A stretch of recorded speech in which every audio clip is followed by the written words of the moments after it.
Valerian and the City of a Thousand Planets. I've heard so much about this production, in particular that this was Luc Besson's passion piece, that he'd been trying to get this sucker made for years.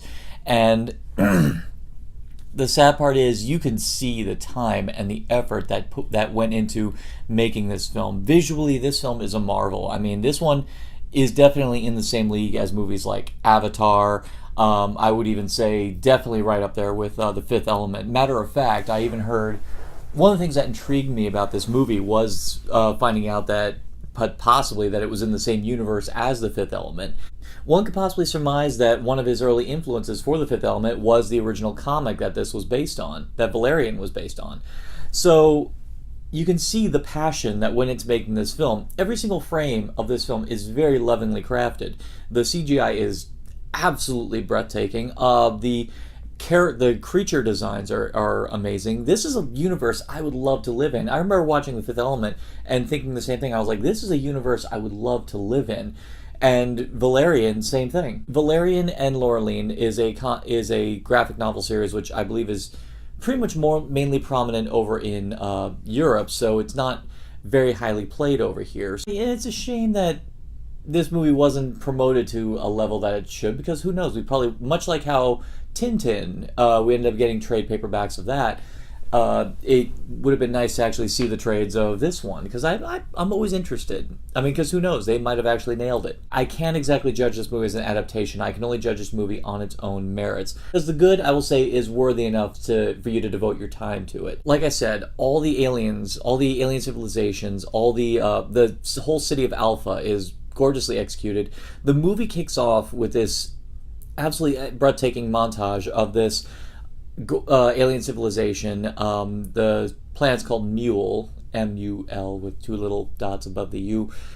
It's an idyllic alien civilization. Matter of fact, the way these creatures look, and even the way they have such a harmony with nature, one would say that they may be like spiritual cousins to, say, the Na'vi from Avatar. I guess you can call them the Not-Vi. Don't call them that.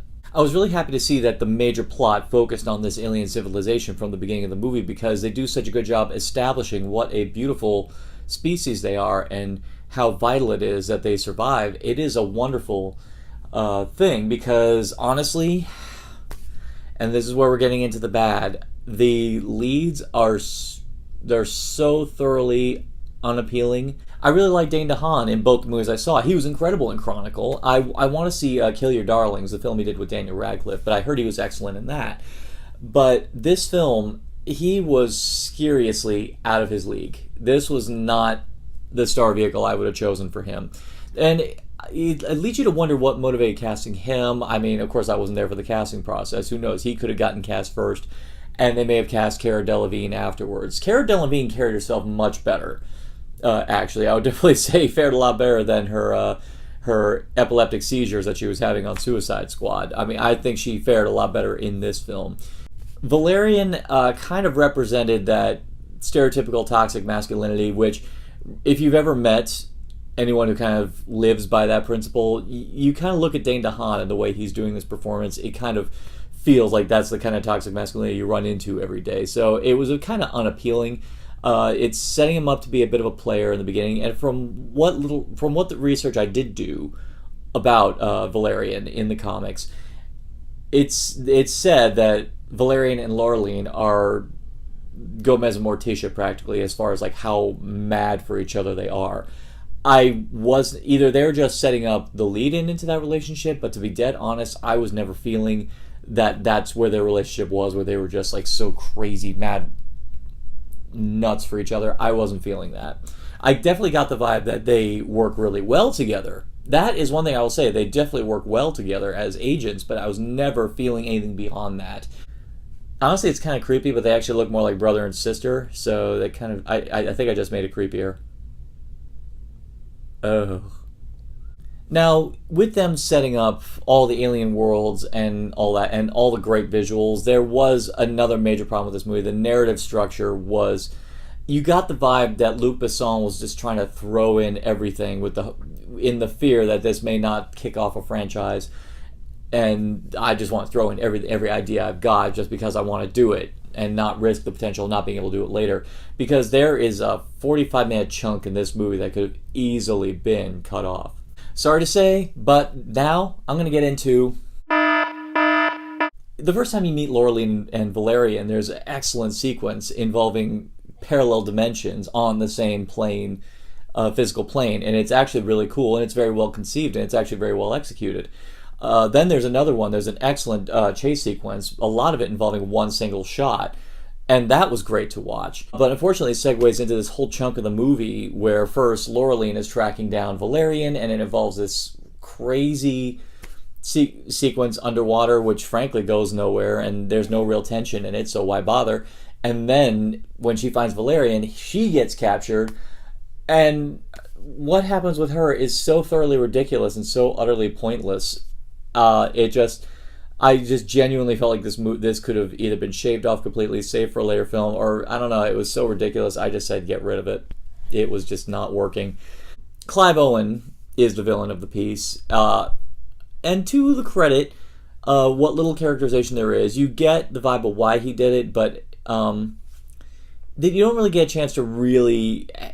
I mean, you definitely don't like him for what he did, but at the same time, you're not at the you don't reach the levels that frankly you reached with other films that came out this year. You're definitely not the same level as Michael Keaton's Vulture or Woody Harrelson's The Colonel in Planet of the Apes. This one was just there because he had to be, and I mean the big final showdown did work, but in the end, it just seemed like an afterthought. On one side, I'm really happy I saw Valerian. For not for nothing, but the visuals are utterly awe-striking. If there's any reason to watch is, the visuals are incredible. On a narrative structure, this film, unfortunately, just was not up to snuff. The actors did their best. I mean, Dane DeHaan was doing his best. You definitely saw that he was trying. It's just, I don't think this was the star vehicle for him. Cara Delevingne was just fine, but I think she really needs a more meatier role if she really wants to stand out in a movie. But by and large, if there's any reason to watch this, just watch it for the visuals. By and large, I'm just going to have to say, for Luc Besson, this being his passion piece, and the fact that I know it's not really doing as well as he would want on the domestic side, I feel bad about that, because even I myself am just going to have to give Valerian and the City of a Thousand Planets. Do you agree? Do you disagree?